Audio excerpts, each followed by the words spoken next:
প্রত্যেক মাসে 10% করে ইন্টারেস্ট রেট দিচ্ছে, ঠিক আছে, যে কোনো টাকার উপরে স্টুডেন্টদের জন্য স্পেশাল দিয়ে, যে প্রত্যেক মাসে স্টুডেন্টদেরকে যেই পরিমাণ টাকায় রাখুক না কেন তাদেরকে 10% ইন্টারেস্ট রেট দিবে।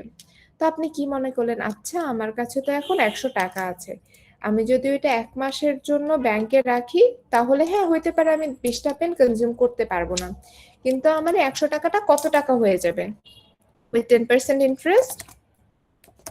110 টাকা। তো আমার 110 টাকা হয়ে যাবে।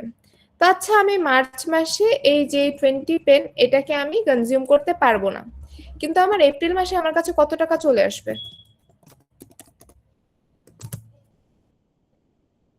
বলুন তো? মার্চে আমি কনজিউমিং 0 পেন, ঠিক আছে, তাহলে এপ্রিলে আমার কি হবে বলেন তো? আমার অ্যাকচুয়ালি 110 টাকা হয়ে যাবে না উইথ 10% ইন্টারেস্ট, কারেক্ট? এবং যদি আমি এখন কনজিউম না করে ব্যাংকে টাকাটা রেখে দিই 10% ইন্টারেস্ট সহ, তাহলে আমি এপ্রিল মাসে অ্যাকচুয়ালি কয়টা পেন কনজিউম করতে পারবো বলেন তো? তাহলে যদি আই থিংক ইটস 5 টাকা পার পেন, তাই না? সিম্পল ম্যাথ, বলেন, একটু বোঝার চেষ্টা করেন যে আমি আন্ডার সরি 22 পেন্স 22টা পেন নিতে পারবো এক্স্যাক্টলি 22 পেন্স। সো আমি কনজিউমিং কয়টা? 22 পেন্স। এখন এটা তো আপনি নর্মালি চিন্তা করেন যে আচ্ছা আমি যদি নিজের কাছে টাকা না রেখে এখন আমি 0 পেন কনজিউম করি, আমি যদি ব্যাংকে টাকা রাখি 10% ইন্টারেস্ট সহ, I can have 22 pens in the month of April. এটা আপনার নর্মাল চিন্তা করলেন, কিন্তু আমি একটা জিনিস বলেছিলাম যে ইকোনমিতে অলওয়েজ একটা ইনফ্লেশন পারসিস্ট করে, বলেছি না? তো এই যে আমার 5 টাকা পার পেন ছিল, এটা মার্চ মাসে আমার কি 5 টাকা পার পেন, তাই না? এপ্রিল মাসে হোয়াট ইফ আমার পেনের দাম 5 টাকা না, পেনের দাম বিকেম কত টাকা, ধরেন 5.5 টাকা পার পেন।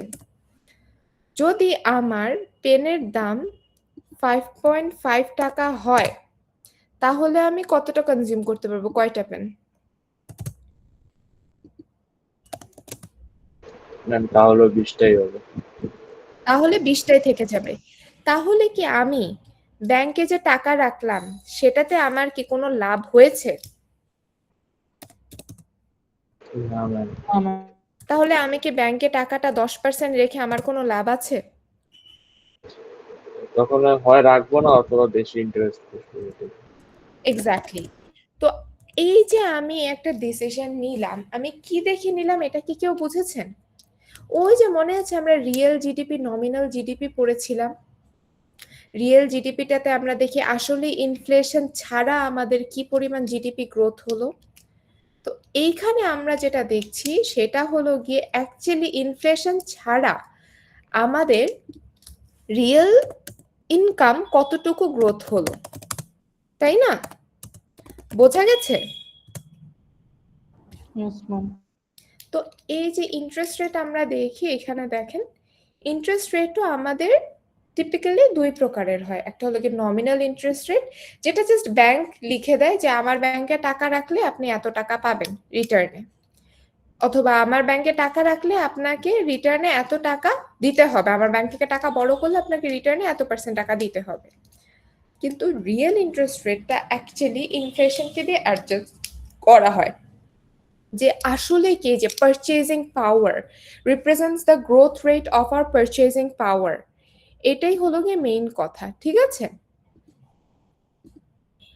যে এই যে আমি ব্যাংকে টাকা রাখছি এটাকে আমার অ্যাকচুয়ালি পারচেজিং পাওয়ারকে বাড়াচ্ছে, আমার কি আমি যে লোনটা নিচ্ছি সেটা থেকে কি আমি কোনো ইনভেস্টমেন্ট করতে পারছি, ওর আমার এটা জাস্ট এমনি এমনি ব্যাংকে আমি টাকা রাখছি, ব্যাংক এটাতে একটা এক্সট্রা লাভ করছে।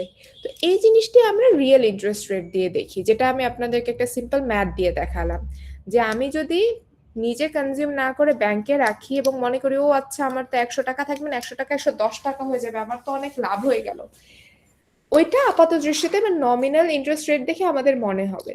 কিন্তু আমরা যখন এই নমিনাল ইন্টারেস্ট রেটটা থেকে আমার ইনফ্লেশনটাকে মাইনাস করে দিয়ে দেখব, তখন আমি অ্যাকচুয়ালি দেখব আমার কি অ্যাকচুয়ালি 110 টাকা আসছে, 110 টাকা যে আমি পাচ্ছি ওইটা দিয়ে কি আমি অ্যাকচুয়ালি 110 টাকা ওয়ার্থ অফ জিনিস কিনতে পারবো, নাকি আমি জাস্ট 1 মাস টাকাটাকে আইডিয়ালি বসায় রাখলাম আর কিছুই না, যেটা আমি এখন কনজিউম করতে পারতাম।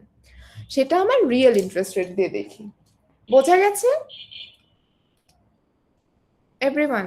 জি ম্যাম। সবাই বুঝতে পেরেছেন? কারো কোনো কনফিউশন নাই? আচ্ছা, যদি তাই হয় তাহলে আমরা নেক্সট টপিকে যাই। এক্সচেঞ্জ রেট, এটা আমি এখন পড়াবো না, এটা আমি